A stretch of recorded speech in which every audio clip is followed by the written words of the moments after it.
Hello everyone, welcome to our channel. आज हम लोग पॉलिटी का फर्स्ट चैप्टर का सेकंड पार्ट कवर करेंगे, अंडरस्टैंडिंग डाइवर्सिटी।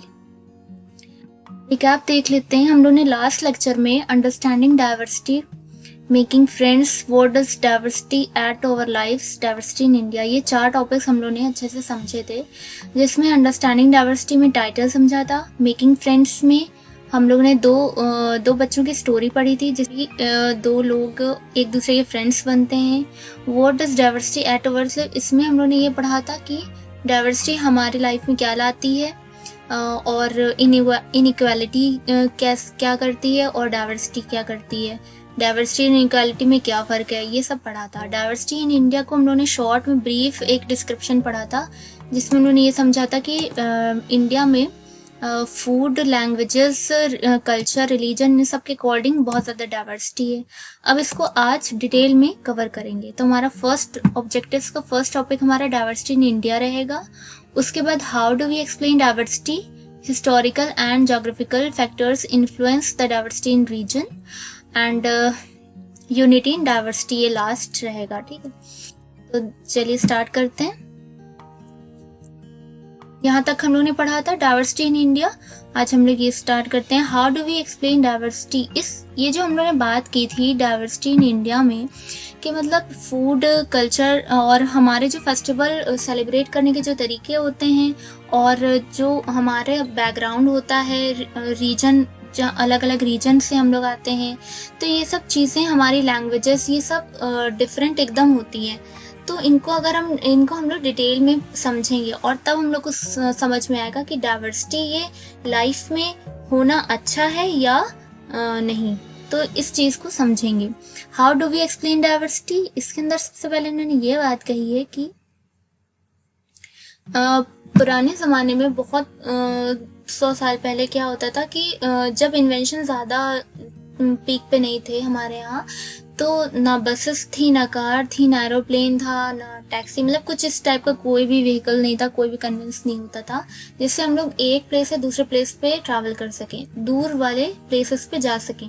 तो लोग या तो घोड़ों पे चलते थे, घोड़ों से, और या ऊँट पे, कैमल्स पे, और या फिर वो जो पानी के जहाज होते हैं, शिप्स, उन पे, और या फिर पैदल ही चलते थे। तो बहुत ज़्यादा टाइम भी लग जाता था उन्हें ऐसा करने में, लेकिन उनके पास कोई ऑप्शन ही नहीं था क्योंकि तब तक कुछ ऐसा इन्वेंट ही नहीं हुआ था ये सब। फिर क्या हुआ, धीरे धीरे जब ग्रोथ हुई हमारे इन्वेंशन में और हर चीज़ में, तो लोगों ने क्या किया कि धीरे धीरे से अपना प्लेस चेंज करना शुरू किया।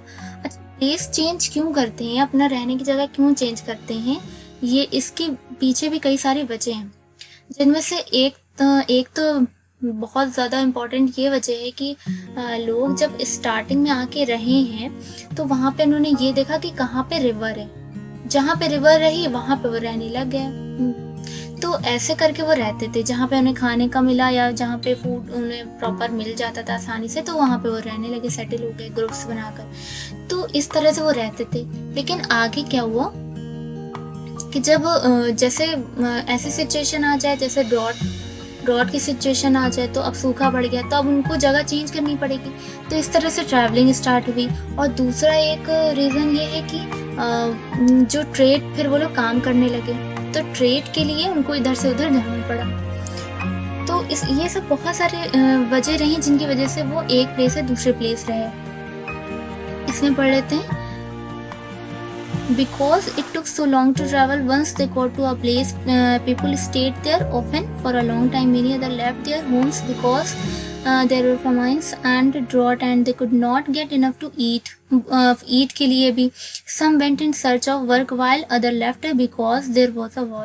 अच्छा, कुछ लोगों ने इसलिए अपनी जगह छोड़ी कि काम के लिए, ठीक है, और कुछ लोगों ने इसलिए छोड़ी कि वहाँ पे वॉर की प्रॉब्लम थी, तो वहाँ पे वो प्लेस छोड़ देते थे, दूसरी जगह चले आते थे। अब इन्होंने नेक्स्ट पैरा में और सिचुएशन दी। Sometimes as they begin to make their homes in new places, people begin to change a little and at other times they manage to do things in the old ways. इन्होंने इस बारे में ये बताया है कि जैसे ये रीज़न तो समझ में आ गया कि इन्होंने अपना प्लेस क्यों चेंज किया। अब जब प्लेस चेंज कर लिया, मान लो कहीं और सेटल हो, कहीं और रहने लगे, तो वहाँ पे उन्हें क्या क्या चीज़ें अलग मिली। जब हम लोग कहीं पे रहते हैं तो वहाँ के एक लैंग्वेज, एक बोलने का तरीका एक अलग होता है, फूड अलग टाइप का होता है, ठीक है, और हमारा म्यूज़िक या हमारा कल्चर जो होता है वो एकदम अलग होता है। जैसे हम कहीं और जगह जाते हैं तो वहाँ पे कुछ ना कुछ डिफरेंसेस हमें ज़रूर मिलेंगे। वहाँ का फूड कुछ अलग मिलेगा और वहाँ की हो सकता हो लैंग्वेज अलग हो। तो ये सब जो चेंजेस हमें मिलते हैं, तो इसकी वजह से कल्चर में मिक्सिंग स्टार्ट हो जाती है। ये कैसे होती है कि हम मान लिया अभी एक प्लेस पे रह रहे हैं, तो वहाँ का कल्चर हमें अच्छे से पता है, हम अवेयर हैं उस कल्चर से, हम उसी में ढले हुए हैं एकदम। अब हम अपने जगह हमने चेंज की, तो अब वहाँ पे बिल्कुल सब कुछ चेंज है। मान लीजिए रिलीजन भी अलग है और वहाँ पे फेस्टिवल्स भी अलग टाइप से मनाने लगे, ठीक है, तो लैंग्वेज भी समझ में नहीं आ रही। तो लेकिन इंसान को जब वहाँ पे रहना है तो धीरे धीरे उसे समझेगा, सीखेगा समझेगा, तो कुछ नई नई चीज़ें समझ में आएंगी, कुछ नई नई चीज़ें पता चलेंगी, दूसरे का कल्चर अपने अंदर ऐड होगा, तो वो एक तरीके से इंटरमिक्सिंग स्टार्ट हो जाती है। फिर नेक्स्ट इस बारे में ये कह रहे हैं, the history of many places shows us how many different cultural influences have helped to shape life and culture there. Thus regions became very diverse because of their unique histories. इन्होंने इस बारे में ये कहा है कि हिस्ट्री जो होती है एक स्पेसिफिक रीजन की एक यूनिक हिस्ट्री होती है, ठीक है। तो उस हिस्ट्री वो एक डाइवर्सिटी हमें वहाँ पे देखने को मिलती है, क्योंकि अगर हम रीजन चेंज करते हैं तो हर हिस्से की जब अलग एक हिस्ट्री है तो हमें वहाँ पे डाइवर्सिटी मिलती है। और ये जो हिस्ट्री ये जो होती है, इसको जो हम लोग जब अडॉप्ट करते हैं, जब इसमें ढलते हैं, तो हम लोग देखते हैं कि हमारे कल्चर को और हमारी लाइफ को एक अलग ही डायरेक्शन मिलती है, एक अलग ही शेप मिलता है, ठीक है। तो ये इन्होंने इस बारे में बोला है। आगे similarly diversity also comes about when people adapt their lives to the geographical area in which they live. For example, living near the sea is quite different from the living in a mountain area. अब इन्होंने बात history की कर ली, ठीक है। अब बात कर रहे हैं जोग्राफिकल एरिया की। जैसे जोग्राफिकल एरिया का मतलब है कि हम लोग जैसे जानते हैं कि हमारे इंडिया में हिल्स हैं, माउंटेन्स हैं, प्लेन्स हैं, ये सब हैं। तो हम कुछ लोग लैंड पे रहते हैं, प्लेन्स पे रहते हैं, और कुछ लोग माउंटेन वाले पार्ट पे रहते हैं। जैसे जम्मू कश्मीर वाला पार्ट है, वहाँ पे बहुत रेंजेस हैं, तो वहाँ पे जो रहते हैं ऊंचे पे, वो माउंटेनियस एरिया हो गया उनका। और जो प्लेन्स पे रहते हैं इंडिया के मतलब सेंट्रल वाले पार्ट पे, वो उनका प्लेन वाला एरिया हो गया। तो वहाँ की जोग्राफिकल एरिया किस तरह से अफेक्ट करता है डाइवर्सिटी को, अब हम लोग इसको पढ़ेंगे। देखिए इसमें not only do people have different clothing and eating habits, but even the kinds of work they do is different. In cities, it is often easy to forget how closely people. इस बारे में इन्होंने ये बताया है कि जो हम लोग जैसे कपड़े पहनते हैं, क्लोथिंग है, हमारा ईटिंग है, ठीक है, ईटिंग हैबिट्स हैं, सिर्फ यही चेंजेस डिफरेंट नहीं होते हैं, बल्कि जो हमारे काम करने का तरीका जो होता है, जो काम हम लोग करते हैं अलग अलग टाइप के, उसमें भी वो भी डिफरेंट होते हैं।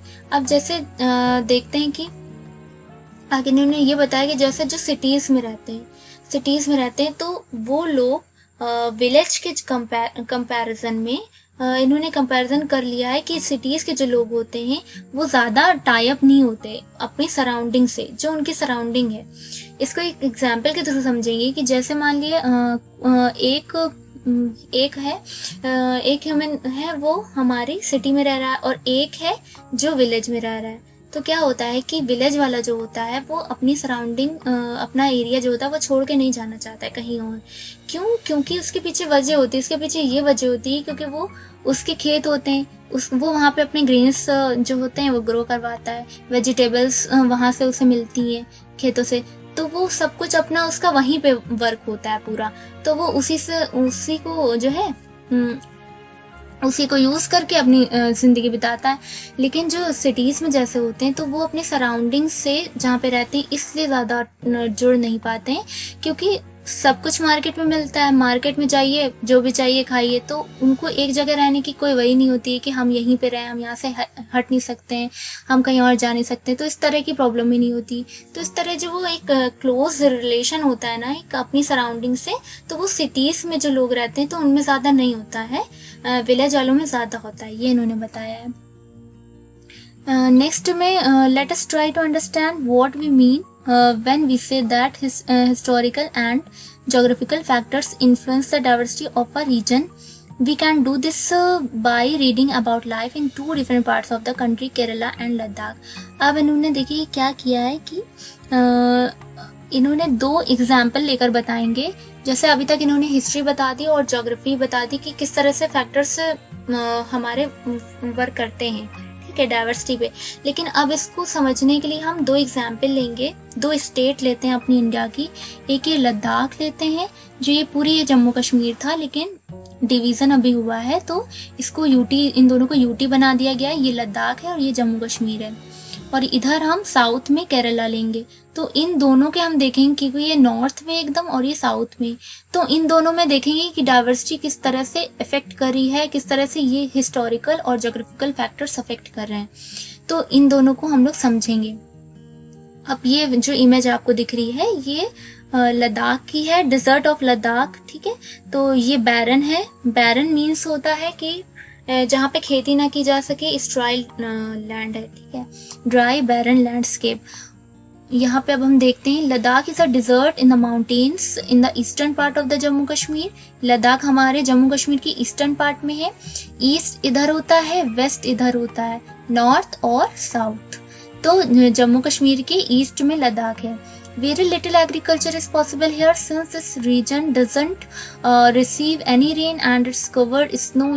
ये बात बता रहे हैं कि जैसे कि हमने ज्योग्राफी में पढ़ाया था कि जो हमारा इक्वेटर के पास का रीजन होता है, इक्वेटर के पास का हमारी अर्थ पे, वो टॉरिड जोन वाला जो हीट जोन पढ़ाए थे, टॉरिड जोन जो होता है वहाँ पे सन रेज मैक्सिमम पड़ती, तो वहाँ पर हीट बहुत ज़्यादा होती है, जिससे वेपराइजेशन बहुत होता है लिक्विड का।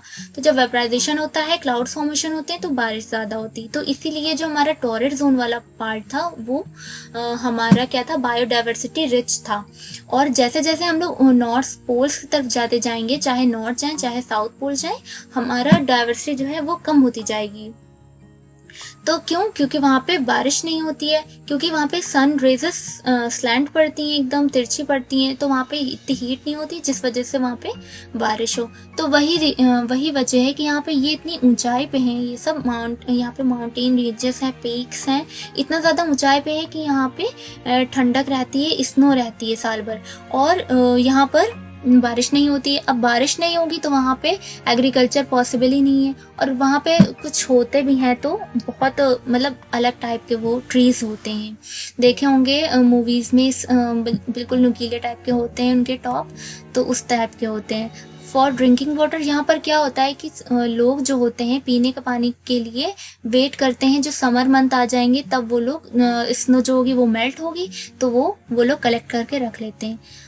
नेक्स्ट है people here keep sheep and the sheep in this region are special because they produce pashmina wool. This wool is prized and pashmina shawls cost a lot of money. The people in Ladakh carefully collect the wool of a sheep and sell this to traders from Kashmir. Pashmina shawls are chiefly woven in Kashmir.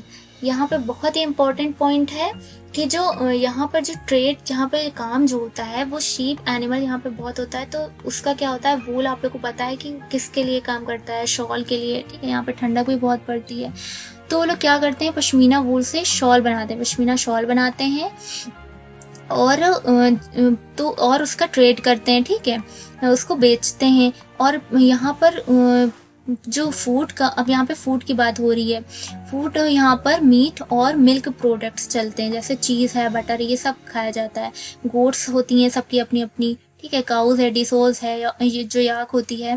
Being a desert did not mean, ये कह रहे हैं कि dessert है, इसका मतलब ये नहीं कि जो हमारे बाहर के जो अदर कंट्रीज़ के हैं, जैसे चाइना हो गया, तिब्बत, और या इधर यूरोप साइड से जो हमारे इंडिया में बहुत सारे फॉरेनर्स आए, तो वो लोग, ऐसा नहीं है कि हमारे ये डेजर्ट है लद्दाख तो यहाँ से अट्रैक्ट नहीं हुए, ऐसा नहीं है, अट्रैक्ट हुए। क्यों? उसकी वजह ये थी, एक तो ये वाला शॉल वाला, और दूसरा ये लद्दाख तिब्बत से जो अटैच है, तो यहाँ पे बहुत सारे पासेस हैं जो लद्दाख को तिब्बत से जोड़ता है। तो एक तरीके से ये हुआ कि बहुत सारे कारवां जो होते थे तो ये अपने चले अपना सब ट्रेड के लिए। टेक्सटाइल, इन्होंने क्या क्या लिया? टेक्सटाइल लिया, स्पाइसेस लिए, रॉ सिल्क ली और कारपेट, ये सब लेकर चले इधर उधर ट्रैवल किया इन्होंने पासेस के थ्रू अपना ट्रेड के लिए। तो इसलिए वो उनको फॉरेनर्स को ये जगह पसंद थी, ठीक है। और यहाँ पे सबका मीनिंग तो पता है, रॉ सिल्क वो होता है, रॉ सिल्क का मतलब है जो रेशम होता है, सिल्क वर्म से जो निकाला जाता है रॉ सिल्क, उसे कहते हैं।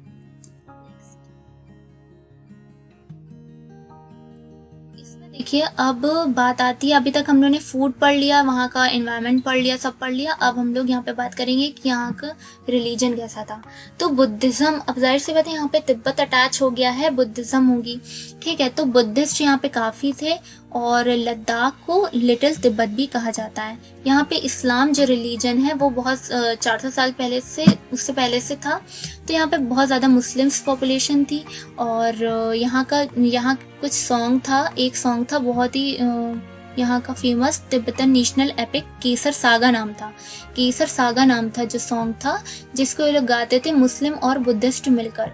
तो इतनी बात हो गई लद्दाख, यानी कि लद्दाख समझ में आ गया कि यहाँ पे कल्चर कैसा था, ठीक है। और यहाँ पे फूड और एनवायरनमेंट, ये सब चीज़ें समझ आ गई। अब हम लोग क्या करेंगे? केरला पढ़ेंगे, फिर कंपेयर करेंगे। अब हम लोग केरला पढ़ते हैं। Kerala is a state in the southwest corner of India. It is surrounded by the sea on one side and hills on the other side. इस डायग्राम में दिखा देते हैं। ये जो केरला है ये एक साइड से सी से है कवर और घिरा हुआ है, और दूसरी साइड से वेस्टर्न घाट है, यहाँ पे हिल्स हैं बहुत सारी, तो उससे घिरा हुआ है। और बहुत इम्पोर्टेंट या इस पॉइंट को याद रखिएगा, यहाँ पे स्पाइसेस के लिए बहुत ज़्यादा फेमस है केरला। और यहाँ पे हिल्स हैं उनकी, पेपर है, क्लोव्स है, कार्डमम्स यहाँ पे बहुत अच्छे से ग्रो होता है और इसके लिए ये फेमस है। और जो हमारे फॉरेनर्स जो आए वो यहाँ पर मतलब वो बहुत पसंद करते थे इस स्पाइसेस को, इसके लिए बहुत जाना गया है। उसके बाद ये कह रहे हैं अट्रैक्टिव प्लेस फॉर ट्रेडर्स, इसी की वजह से, स्पाइसेस की वजह से। अब ट्रेडर्स आए तो उनका कुछ कल्चर होगा, कुछ रिलीजन होगा। अब सुनिए, Jewish and Arab traders were the first to come here. The apostle of Christ Saint Thomas believe to have come here nearly 2000 years ago and he is credited with bringing Christianity to India। अच्छा, इनका ये कहना है कि Jewish और Arab traders firstly आए यहाँ पर, और जो सेंट थॉमस जो थे वो 2000 साल पहले आए थे यहाँ पर और उन्होंने क्रिश्चियनिटी फैलाई। Many Arab traders also come and settled down here. यहाँ पे बहुत सारे अरब ट्रेडर्स आए थे। इब्न बतूता हु ट्रैवल, इनमें से एक इब्न बतूता थे जो यहाँ पर आए और उन्होंने एक बुक लिखी थी। ये इब्न बतूता है, इन्होंने एक बुक लिखी थी ट्रैवलॉग्यू। उसमें उन्होंने एक ट्रैवलॉगी लिखी थी उन्होंने, और उसमें उन्होंने ये बताया था कि मुस्लिम्स जो होते हैं वो बहुत ही हाईली रिस्पेक्टेड कम्युनिटी है। उसके बारे में उन्होंने ऐसा लिखा था, the Portuguese discovered the sea route to India from Europe when Vasco da Gama landed with his ship here. आप लोग को याद होगा कि वास्को डी गामा जो है वो इंडिया आया, तो पोर्तुगीज जो कि यूरोप से आया था, तो वो इंडिया इसी सी रूट हम लोग को पता चल गया था, मतलब सी रूट डिस्कवर किया था वास्को डी गामा ने, ठीक है। तो यूरोप इस साइड था और इंडिया इस साइड है, तो पहले घूम के आते थे। जब तक उससे पहले सुएज कैनाल नहीं बनी थी तो बहुत लंबा रूट था और वो रूट इसने खोजा था वास्को डी गामा ने, ठीक है। Because of all these various historical influences people in Kerala practice different religion such as Judaism, Islam, Christianity, Hinduism and Buddhism. तो यहाँ पर जब इतने सारे ट्रेडर्स आए, इन लोग को स्पाइसेस यहाँ के पसंद आए, तो उन्होंने सोचा ट्रेड करें यहाँ पर, अच्छा रहेगा। और इनका कल्चर जो था वो यहाँ पर फैलने लगा धीरे धीरे। तो उसके बाद इतने सारे कल्चर यहाँ पे इनके थे, इतने सारे रिलीजन। द फिशिंग नेट्स, ये जो फिगर है, ये जो फिशिंग नेट्स दिख रहे हैं ये चाइनीज़ है। The fishing nets used here look exactly like the Chinese fishing nets and are called चीना वाला। ठीक है, ये उस चाइनीज़ फिशिंग नेट्स की तरह दिखते थे और इसका नाम था चीना वाला। इवन यहाँ तक कि इसके जो फ्राइंग यूटेंसिल जो थी, फ्राई करने के लिए यूटेंसिल, उसका नाम था Cheena Chatti. And it is believe that the word Cheen could have come from China, और ये माना जाने लगा कि जो चीन वर्ड है, ये चीन वर्ड जो है ये चाइना से आया है। The fertile land and climate are suited to growing rice and a majority of people here eat rice, fish and vegetable। ये बहुत important है। यहाँ का जो environment था, यहाँ की जो land थी बहुत ज़्यादा fertile थी। अभी हमने लद्दाख में पढ़ा था कि वो barren था, वो desert था। ठीक है, यहाँ पे तभी वहाँ पे एग्रीकल्चर नहीं था, और यहाँ पे फर्टाइल लैंड है। इसका मतलब यहाँ पे एग्रीकल्चर बहुत अच्छा होगा, क्लाइमेट बहुत अच्छा है चावल के लिए, ग्रो के लिए। ठीक है, चावल की ग्रोथ के लिए। आप लोगों ने देखा भी होगा मूवीज में, ग्रीन ग्रीन पत्तों पे चावल वो लोग डाल के खाते हैं, ऐसे केरला के लोग, मतलब साउथ में इस तरह से चलता है। And a majority of people, और यहाँ पर फिश और वेजिटेबल्स भी खाई जाती हैं। ये इस फिगर में आप लोग देखिए, इस फिगर में बहुत सारे बोट देख रहे हैं आप लोग। ये ओणम एक फेस्टिवल है, बहुत ही फेमस फेस्टिवल है ये। इसको मूवीज में भी देखा होगा आप लोगों ने। बोट रेस होती है, जो आगे निकल जाती है वो जीत जाता है। तो इस तरह का ये केरला में ये फेस्टिवल सेलिब्रेट किया जाता है। ये पिक्चर वास्को डी गामा की है। नेक्स्ट, अब हम लोग ने दोनों को पढ़ लिया। अब हम लोग देखेंगे while Kerala and Ladakh are quite different in terms of their geographical features, the history of both regions has seen similar cultural influences। क्या बता रहे हैं ये कह रहे हैं कि हम लोग ने देखा जोग्राफिकल फीचर्स तो बहुत अलग अलग है, एनवायरनमेंट बहुत अलग है, और वो माउंटेनियस है लद्दाख, वो लैंड पे है, तो बहुत जोग्राफी तो बहुत चेंज है। लेकिन हमने देखा हिस्ट्री कहीं ना कहीं काफ़ी हद तक सिमिलर थी। कैसे कि वहाँ पे कल्चर वहाँ पे फॉरेनर्स आए, उन्होंने मिलकर सब आगे बढ़ाया और ट्रेड किया। तो ये सब जो एक रहन सहन जो था वो एक तरीके से सिमिलर था। वहाँ के भी लोग भी काम करते थे, ट्रेड करते थे शीप वूल का, और इधर के भी लोग स्पाइसेस का करते थे। Both regions were influenced by Chinese and Arab traders, और दोनों रीजन को भी के लिए इन्फ्लुएंस होते थे चाइनीज और Arab traders. It was a geography of Kerala which allowed for the cultivation of spices. एक तरफ केरला थी जिसकी कल्टीवेशन स्पाइसेस के लिए अलाउ करते थे, और दूसरा स्पेशल जोग्राफिकल लोकेशन जो लद्दाख की थी, और यहाँ पर वूल के लिए ये खींचे चले आते थे traders. History and geography are often tied in the cultural life of a region. अब इसका मतलब ये है कि हिस्ट्री और ज्योग्राफी हमारी कल्चरल लाइफ से, रीजन से बहुत ज़्यादा जुड़ी हुई है, बहुत ज़्यादा टाई है। ठीक है, the influence of diverse cultures is not merely a thing of the past. Our present lifes are all about moving from place to place for work, and with each move our cultural traditions and way of life slowly becomes part of the new place we are in. Similarly, in our own neighborhoods we live close to people from several communities. Our daily ये बता रहे हैं कि हमारे पास में ही सिर्फ ऐसा नहीं था, हमारी प्रेजेंट लाइफ में भी इस तरह से है कि हम लोग अभी भी तो काम के लिए या जॉब के लिए इधर से उधर जाते हैं। जैसे दिल्ली गए, मुंबई गए, या कहीं बाहर गए, दुबई गए, कहीं भी गए, तो काम के लिए हम लोग इधर उधर जाते हैं। तो उस तरह से तो हम लोग अपना कल्चर एक तरीके से अपने साथ लेके जाते हैं, और वहाँ का कल्चर थोड़ा बहुत हम लोग सीखते भी हैं, समझते हैं। तो इस तरह से अभी भी वही चीज़ें हो रही है जो पास्ट में हमारी हुई। ऐसा नहीं कि सिर्फ पास्ट में ही हुई, और हम लोग को फिर उस स्टोरीज को समझते हैं, दूसरों के कस्टम्स ट्रेडिशन को समझते हैं कि स्टोरी की तरह सुनते हैं। ये कह रहे हैं। फिर आती है हेडिंग हमारी लास्ट, यूनिटी इन डाइवर्सिटी। अब बात आती है, यहाँ तक हमने डाइवर्सिटी पढ़ लिया। अब इस डाइवर्सिटी से हमारी लाइफ कैसे इफेक्ट हो रही है तो समझ में आ गया, लेकिन ये हमारे लिए यूनिटी यहाँ पे कहाँ पे एग्जिस्ट कर रही है। यूनिटी रहेगी या फिर ये जो डिफरेंसेस हैं ये एक दूसरे को और अलग करेंगे या फिर यूनाइट करेंगे। इस टॉपिक को पढ़ेंगे, ये बहुत इंपॉर्टेंट है।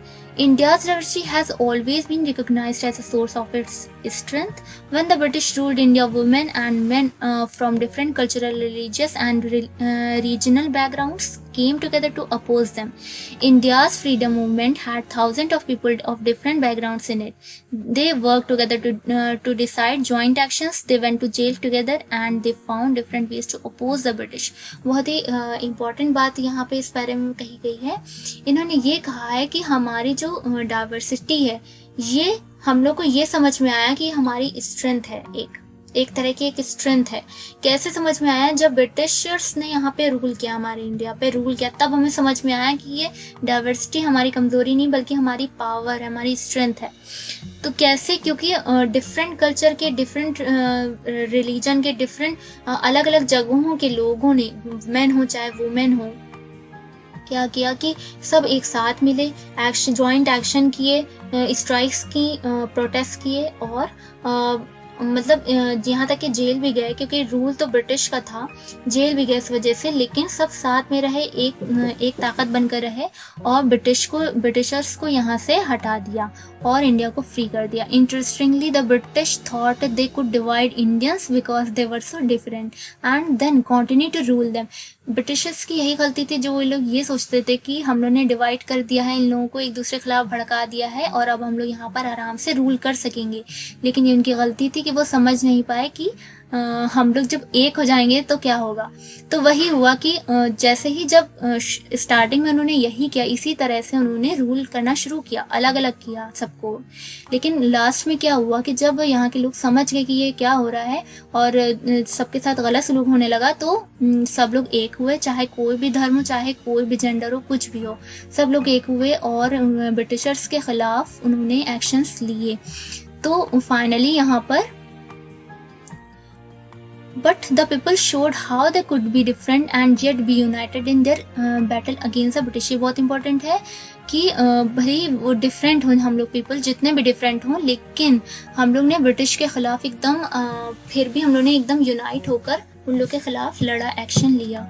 ये जो लाइन्स देख रही है, एक सॉन्ग है जो कि लिखा गया है, बहुत ही दर्दनाक हादसा हुआ था, जलियांवाला बाग मैसेकर हुआ था अमृतसर में. ब्रिटिश जनरल ने वहाँ पर स्ट्राइक कर रहे थे, लोग प्रोटेस्ट कर रहे थे सुकून से, मतलब एकदम पीसफुली प्रोटेस्ट कर रहे थे, लेकिन वहाँ पर उन्होंने गोलियां चला दी थी. तो बहुत सारे ये देखिए, जैसे इमेज में देख रहे होंगे, बहुत सारे लोग मर गए थे, शहीद हो गए थे और बहुत सारे लोग इंजर्ड भी हो गए थे. तो उसमें मतलब धर्म, रिलीजन वाइज देखें तो हिंदू, सिख, मुस्लिम सब लोग थे, मैन वुमेन भी थे, अमीर भी थे, गरीब भी थे. कोई इतनी ज़्यादा डाइवर्सिटी यहाँ पे आप देख रहे होंगे, इतनी ज़्यादा डाइवर्सिटी है यहाँ पे, हर तरह के लोग थे. और ये हादसा हुआ था एक, जलियांवाला बाग, बहुत ही इम्पोर्टेंट है. तो उसकी मेमोरी में ये एक सॉन्ग लिखा था, कंपोज किया था. नेक्स्ट चलते हैं. Songs and symbols that emerged during the freedom struggle serve as constant reminder of our country's rich tradition of respect for diversity. ये सॉन्ग और सिम्बल्स जो है हमारा, ये सब हमारी फ्रीडम जो स्ट्रगल है उसकी याद दिलाते हैं. हमारे कंट्री के लिए जो भी स्ट्रगल्स थे उनकी याद दिलाते हैं. और ये आप लोग इमेज में देख रहे होंगे, ये हमारा इंडियन फ्लैग है और ये पंडित जवाहरलाल नेहरू जी हैं. ये इंडिपेंडेंस डे के स्पीच दे रहे हैं, ये उस टाइम का ये इमेज है. और इन्होंने ये एक क्वेश्चन लिखा है, do you know the story of Indian flag. Indian flag की स्टोरी जानते हैं? तो इंडियन फ्लैग जो है, it was used as a symbol of protest against the British by people everywhere. क्या हुआ था कि ब्रिटिश के अगेंस्ट जो प्रोटेस्ट हुआ था, तो उसके जब हम लोग लास्ट में हम लोग की जीत हुई थी, तो ये इस तरह से हम लोग ने झंडा अपना फहराया था. ये फ्लैग, ये हमारा उसका सिंबल है. In his book the discovery of India, Jawaharlal Nehru says that. इनके जवाहरलाल नेहरू ने एक बुक लिखी थी, डिस्कवरी ऑफ इंडिया, बहुत ही पॉपुलर है. उसमें ये लिखा है कि Indian unity is not something imposed from the outside but rather it was something deeper and with in its fold. The widest tolerance of belief and custom was practised and every variety acknowledged and even encouraged. ये इन्होंने ये कहा है इसमें कि जो Indian unity है, ये कोई बाहरी वालों की से थोपी भी नहीं है, ये उन लोग की सुझाई हुई है, उन लोग की थोपी भी नहीं है, ये हम इम्पोज की भी नहीं है, ये हमारे अंदर थी. ये जो यूनिटी थी हम लोगों में भी, हम लोगों के अंदर थी. एक कहा जाए एक गर्त में थी, विद इन इट्स फोल्ड, एक गर्त में. ये हमारी यूनिटी दिखाती है. It was Nehru who coined the phrase, Nehru ji ने एक फ्रेज भी बहुत फेमस है, unity in diversity, to describe the country, हमारी कंट्री को डिस्क्राइब करता है।